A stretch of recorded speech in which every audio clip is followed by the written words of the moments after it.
Hi, this is Sushant Mittal. इस video के अंदर हम कुछ ऐसी बातें देखेंगे जो आपको आपकी प्रैक्टिस के अंदर हेल्प करेंगे एज अ एडवोकेट। मतलब आप कोई भी प्रोफेशनल हो, चाहे आप एडवोकेट हैं मतलब लॉयर हैं, आप प्रैक्टिस कर रहे हैं ट्रिब्यूनल्स के सामने, कोर्ट के सामने, कोई भी कोर्ट हो, आपका डिस्ट्रिक्ट कोर्ट हो, हाई कोर्ट हो, सुप्रीम कोर्ट हो, या कोई भी ट्रिब्यूनल है, एनसीएलटी है, या और किसी तरीके की कोई ट्रिब्यूनल है, या कोई क्वासी जुडिशियल बॉडी है, तो उसके सामने हमारा सबसे बेसिक काम क्या होता है? हमें अपीयर होना होता है। तो ये जो अपीयरेंसेस हैं, जो हम अपीयरेंसेस देते हैं इन जुडिशियल बॉडीज के सामने, वो बेसिकली हम प्रोफेशनल्स को देनी होती है। चाहे हम लॉयर्स हों, चाहे हम कोई और प्रोफेशन से बिलोंग करते हो, जैसे कुछ ट्रिब्यूनल्स के सामने कुछ और professionals like CA, CS, CMA ये भी प्रेजेंट हो सकते हैं। तो जो ये प्रोफेशनल्स हैं, जो हम लोग प्रोफेशनल्स हैं, हमें ये अपीयरेंसेस देनी होती है। तो ये जो एक सीरीज है जिसके अंदर मैं इन्हीं चीजों के ऊपर बात करूंगा, अगर आपको सही लगे तो प्लीज लाइक कीजिएगा, जिससे मुझे पता लगेगा कि आपको ये टॉपिक सही लग रहा है। जैसे कि यहाँ पे मैं कुछ आपको एडवोकेसी टिप्स दूंगा जो आपको while presenting yourself, while appearing इन कोर्ट्स और एनी जुडिशियल बॉडी, जो आपको पजेस करनी चाहिए जो क्वालिटीज। इसके अलावा जैसे आगे हम बात कर सकते हैं कि हमारे पास कैसी एटिकेट्स होनी चाहिए। जैसे हम क्लाइंट से मिल रहे हैं तो हमें किन चीजों को ध्यान में रखना चाहिए, किस तरीके से हमें हमारे अंदर हमारे ड्रेसिंग एटिकेट्स हो सकते हैं, हम हैंडशेक कैसे करते हैं। ये बहुत बेसिक चीजें हैं, लेकिन आपको ये आपके प्रोफेशन में आगे बढ़ने में बहुत हेल्प करती हैं। अब जैसे लॉयर्स होते हैं या कोई प्रोफेशनल्स होते हैं, ये हम सोशल लोग होते हैं, तो आपको जैसे बहुत सारे सोशल फंक्शंस से बुलाया जाता है, तो वहां पे डाइनिंग एटिकेट्स होते हैं कि कैसे आपको बैठना है, कैसे वहां पे अपना फूड लेना है, कैसे आपको अपने क्लाइंट से डील करना है, कैसे वहां पे और लोगों से डील करना है। या जैसे मान लीजिए आपको कोई इन्विटेशन आता है तो इन्विटेशन का किस तरीके से रिप्लाई करना चाहिए, या किस तरीके से इन्विटेशन के अंदर किसी को भेजना चाहिए। तो उसके जो एटिकेट्स होते हैं, कम्युनिकेशन एटिकेट्स होते हैं, किस तरीके से बात करनी चाहिए, कितनी देर बात करनी चाहिए। फीस लेने के एटिकेट्स होते हैं, किस तरीके से आप फीस ले सकते हैं, आपके ड्रेस पहनने के, या किस तरीके से आपको चलना चाहिए। मतलब ये जो बेसिक चीजें होती हैं अपने आप को प्रेजेंटेबल बनाने की, क्लाइंट के सामने या ट्रिब्यूनल के सामने प्रेजेंट होना, ये जो होती है हमारी बेसिक चीजें होती हैं, और ये आपको आपके प्रोफेशन में बहुत आगे लेके जाती हैं। मतलब कि मान लीजिए अगर आपके ड्रेसिंग एटिकेट्स ही अच्छे नहीं है तो आपके जो कलीग्स होंगे वो भी आपके साथ सही से बिहेव नहीं करेंगे, तो क्लाइंट की तो बात अलग ही है।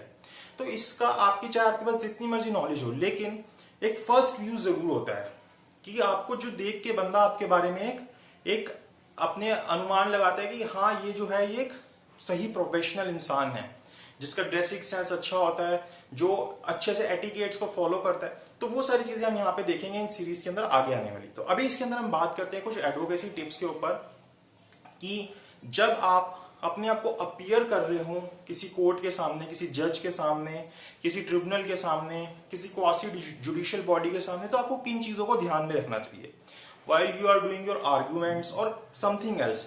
आप कुछ भी हो, आप अपनी अपीयरेंस दे रहे हैं कोर्ट के अंदर, तो आपको किन चीजों को ध्यान में रखना चाहिए। मान लीजिए अगर आप आर्गुमेंट स्टेज के ऊपर हैं, कुछ भी, अगर आप किसी भी तरीके से आपने कोई एप्लीकेशन लगाई और उसके ऊपर आप कोर्ट के सामने अपनी अपीयरेंस दे रहे हैं, सबसे पहली चीज जो आपको पता होनी चाहिए वो क्या होनी चाहिए? क्लैरिटी। क्लैरिटी मतलब कि जिस भी चीज को लेके आप कोर्ट के अंदर गए हैं उसके जो भी फैक्ट्स हैं वो आपको क्लियर होने चाहिए। अगर आपको ही क्लियर नहीं होंगे तो आप कोर्ट को कैसे क्लियर करेंगे, जज को कैसे क्लियर करेंगे। और जज जो होता है उसके बाद बहुत लिमिटेड टाइम होता है आपको सुनने का, तो अगर आप टू द पॉइंट्स अपनी बातें नहीं बताएंगे तो आपकी जो मेन चीजें होंगी, मेन फैक्ट्स जो होंगे वो आप कोर्ट के सामने नहीं रख पाएंगे। अगर आप इसी चीज में फेल कर जाएंगे तो आप एक अच्छे लॉयर नहीं है। आप बाकी सारी चीजें तो कुछ पजेस करने से मतलब ही नहीं बनता, क्योंकि आप अपनी बात को ही सही से कोर्ट के सामने नहीं रख पाए। तो this is the first quality you should possess, that is clarity. तो चाहे आप लॉ स्टूडेंट हैं या फिर आप प्रैक्टिस कर रहे हैं, ये जान लीजिए कि आपको अपने केस के बारे में क्लैरिटी होनी चाहिए, आपको सारे फैक्ट्स पता होने चाहिए। ये पहली क्वालिटी होती है। दूसरी चीज देखिए, क्रेडिबिलिटी। क्रेडिबिलिटी मतलब कि जब आप किसी कोर्ट के सामने, जज के सामने अपने आप को प्रेजेंट कर रहे हैं, तो जो जज होता है वो आपके ऊपर बिलीव करता है कि जो भी आप बातें बोल रहे हैं वो सच बोल रहे हैं। तो आपकी तरफ से अगर कोई भी इंफॉर्मेशन उस तरफ जाती है, मतलब जज की तरफ जाती है, तो वो एकदम ट्रू होनी चाहिए, एकदम फेयर होनी चाहिए। आप कोई भी गलत बात मत बताइए जज को, जो आपको नहीं पता तो आप उसको मत बोलिए, क्योंकि जज आपके ऊपर बिलीव करके उस बात को मानता है। तो आपकी जो इंफॉर्मेशन होनी चाहिए, जो भी आप बात बता रहे हैं वो क्रेडिबल होनी चाहिए, कि वो कभी भी आपकी बात के ऊपर हमेशा विश्वास कर सके। उसके बाद डेमिनियर। डेमिनियर मतलब कि आपके हाव भाव ऐसे कैसे खड़े हैं, किस तरीके से बिहेव कर रहे हैं, किस तरीके से आप अपने हाथों को हिला रहे हैं। तो ये सारी चीजें बहुत मैटर करती हैं जब आप अपने आप को किसी के सामने प्रेजेंट करते हैं। तो आपका डिमिनियर कैसा होना चाहिए, तो उस चीज को आपको ध्यान में रखना चाहिए कि आप किस तरीके से वहां पे अपने आप को प्रेजेंट कर रहे हैं। फिर आती है हमारे पास बात आई कांटेक्ट। जब भी आप कोई भी चीज अपनी बता रहे हो जज को, तो make a eye contact with the जज। आप उनके साथ आई कांटेक्ट बना के रखिए। उससे क्या होता है, ट्रस्ट बिल्ड होता है और आपकी बात के ऊपर जो भी आप बात बोल रहे थे उसके ऊपर कंसंट्रेशन रहता है जज का। तो always make a eye contact with the जज। Then voice modulation. Voice modulation मतलब कि आवाज को थोड़ा सा अपने हिसाब से ऊपर नीचे करना। अब आपका कोई बहुत इंपॉर्टेंट पॉइंट है और आपकी बात चल रही है, हो सकता है कि शायद वो बहुत इंपॉर्टेंट बात हो, लेकिन आप उसको इस तरीके से बोल जाएं तो जज को उसके ऊपर एम्फेसाइज ना हो, जज का उसके ऊपर इतने अच्छे से ध्यान ना जाए। सो अगर आपको कोई बहुत ही इंपॉर्टेंट पॉइंट आ रहा है तो शायद आपको थोड़ी सी अपनी आवाज ऊपर कर लेनी चाहिए, लेकिन वो भी कंट्रोल वे में। अगर आपके अंदर गुस्सा गया तो वो भी कंट्रोल वे में ही आपको दिखाना है। ये कोई मूवीज वाली पिक्चर नहीं चल रही कि आप कुछ भी किसी भी तरीके से बोल सकते हैं। सो आपको कंट्रोल वे में अपना वॉइस मॉड्यूलेशन करना है, वो आवाज ऊपर नीचे करनी है अपने हिसाब से कि कौन से पॉइंट्स इंपॉर्टेंट हैं और कौन से पॉइंट ठीक है, जो जिस पे जितना ध्यान भी नहीं गया तो चलता है, इतना फर्क नहीं पड़ेगा। सो ये सब चीजें जो होती हैं एक तरीके से आप जब प्रैक्टिस करते हैं तभी आती है। इसी को प्रैक्टिस करना बोलते हैं।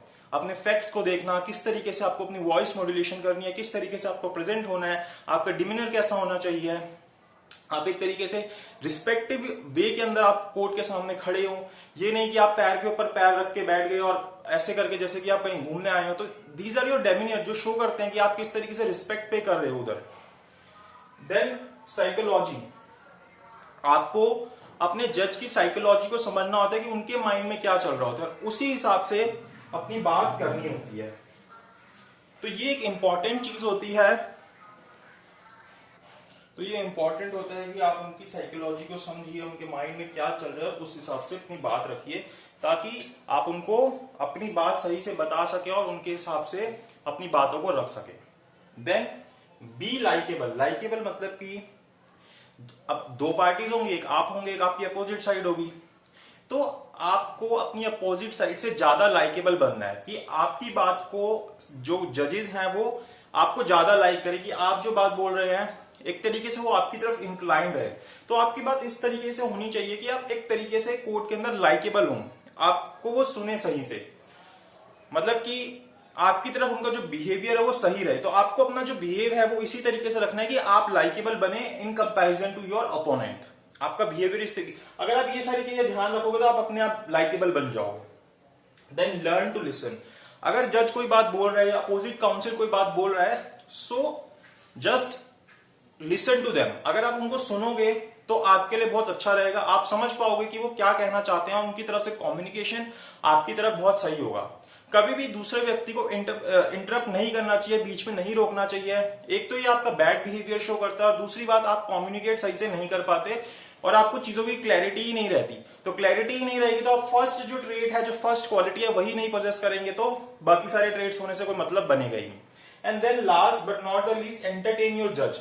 अगर आप छोटे मोटे से जोक्स देखते, एक तरीके से ह्यूमरस टाइप में चीजों को चलाओगे कोर्ट के अंदर, उसका जो माहौल है थोड़ा सा ठीक सा बनाए रखोगे, तो वहां पे ये बहुत ही अच्छी सिचुएशन हो जाती है। मतलब इतनी टफ से टफ कंडीशंस के अंदर भी एक इंसान को बेल मिल जाती है।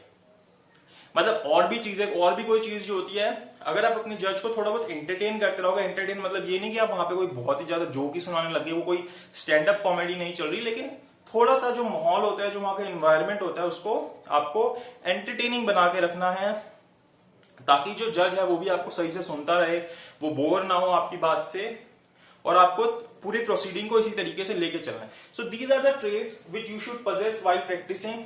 और अगर आप लॉ स्टूडेंट है तो आप ये देख लीजिए आपके अंदर ये ट्रेड्स जरूर जरूर जरूर होने चाहिए अगर आप एक अच्छा लॉयर बनना चाहते हैं तो, या आप अच्छे से प्रैक्टिस करना चाहते हैं तो आपको क्लैरिटी होनी चाहिए, आपकी इंफॉर्मेशन एकदम सही होनी चाहिए, आपका जो बिहेवियर है वो सही होना चाहिए, आई कांटेक्ट करके बात करनी चाहिए, वॉइस मॉड्यूलेशन होना चाहिए सही जगह पॉइंट्स पे, आपको साइकोलॉजी समझनी है दूसरे जज की, आपको लाइकेबल बनना है अपने अपोनेंट के कंपैरिजन में, आपको सुनना है, जो वो बोल रहे हैं, और सबसे आखिरी बात आपको अपने जज को एंटरटेन करना है.